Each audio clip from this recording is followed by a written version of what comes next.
এগুলো নতুন কোনো শিক্ষা নয়, এগুলো আদিকাল থেকে এসেছে, আদিকাল থেকে।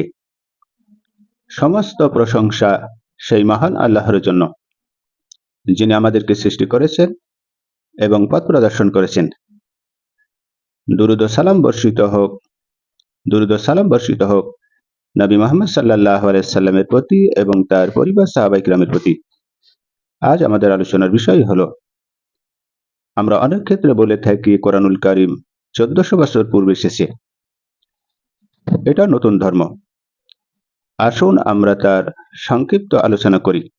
সংক্ষিপ্ত আলোচনার মাধ্যমে আল্লাহ কোরআনুল কারীমে বলেছেন, ইন্নাল হাযা লাফি সুহুফিল উলা, ইন্নাল হাযা লাফি সুহুফিল উলা, নিশ্চয়ই এইসব বিষয় পূর্ববর্তী সহিফা সমূহে ছিল।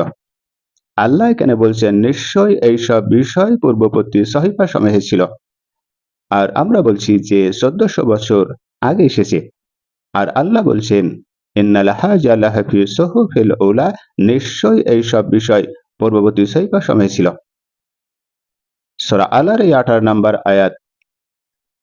হাজা হাজা শব্দ বলতে এখানে যা বোঝানো হয়েছে, এই আয়াতে বলা হয়েছে যে সূরা আলার পূর্ববর্তী আয়াতগুলোর মৌলিক শিক্ষা বোঝানো হয়েছে। এখানে তাওহীদের কথা বলা হয়েছে, এক আল্লাহর উপাসনা করার জন্য। আত্মশুদ্ধির কথা বলা হয়েছে, তাজকিয়া।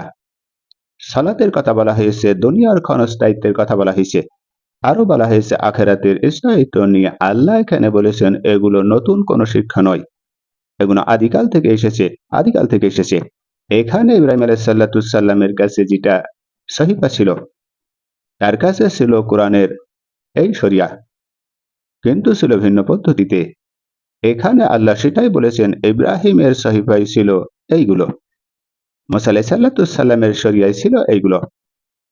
সহুফি, প্রাচীন আসমানি গ্রন্থকে বা লিখিত নির্দেশনাকে বলা হয় সহুফি।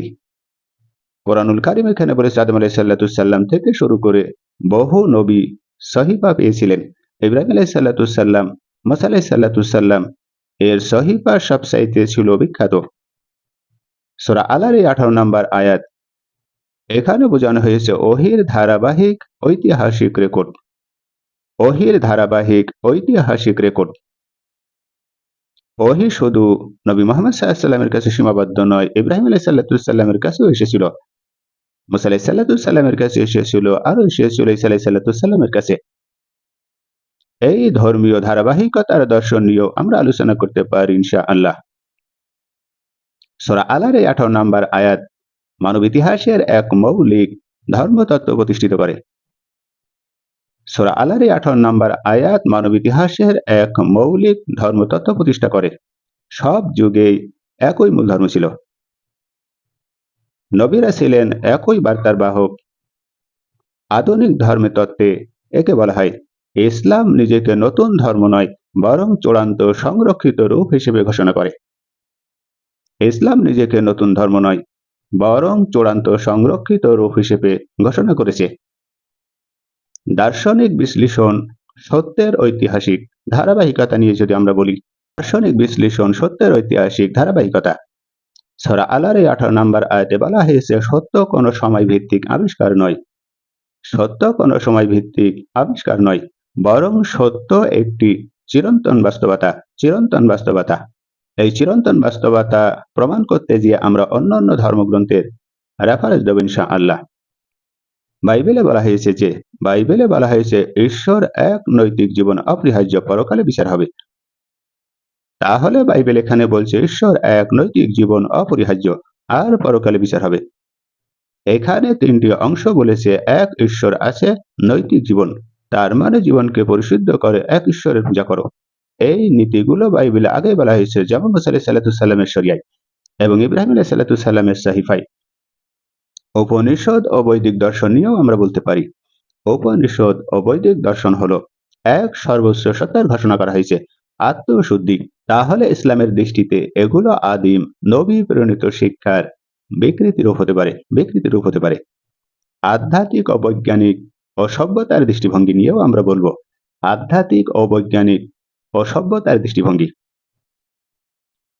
এখানে আধুনিক গবেষণায় দেখা গেছে প্রাচীন সব সভ্যতায় ঈশ্বর ধারণা ছিল, পরকালের ধারণা ছিল, নৈতিক ধারণা ছিল, যেটা কোরআন ব্যাখ্যা করেছে। কারণ আল্লাহ যুগে যুগে ওহী পাঠিয়েছেন।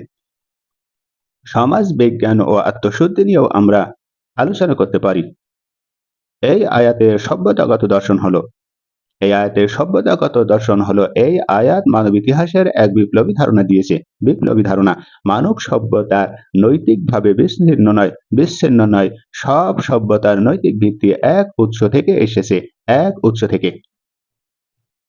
সূরা আলার 18 নম্বর আয়াতের গভীর বার্তা, সত্য, ওহী, চিরন্তন, ধর্মের মূল শিক্ষা সব যুগেই এক ছিল। ইসলাম পূর্ববর্তী নবীদের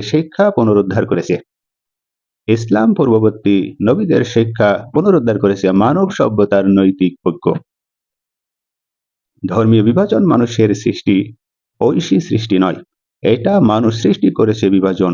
ইসলাম আদিকাল থেকে ছিল, এখনো আছে। তাহলে এই 18 নম্বর ও 19 নম্বর আয়াতের রেফারেন্স হলো, 18 নম্বর আয়াতে বলা হয়েছে শিক্ষা পূর্ববর্তী গ্রন্থে ছিল। ইব্রাহিম আলাইহিস সালামের সহিফাই ছিল এবং মুসা আলাইহিস সালামের সহিফাই ছিল। এবং 19 নম্বর আয়াতে বলা হয়েছে বিশেষভাবে ইব্রাহিম ও মুসা আলাইহিস সালাম। এখানে আল্লাহ পরিষ্কারভাবে ঘোষণা করেছেন যে ইন্না হাযা লাফি সুহুফিল উলা,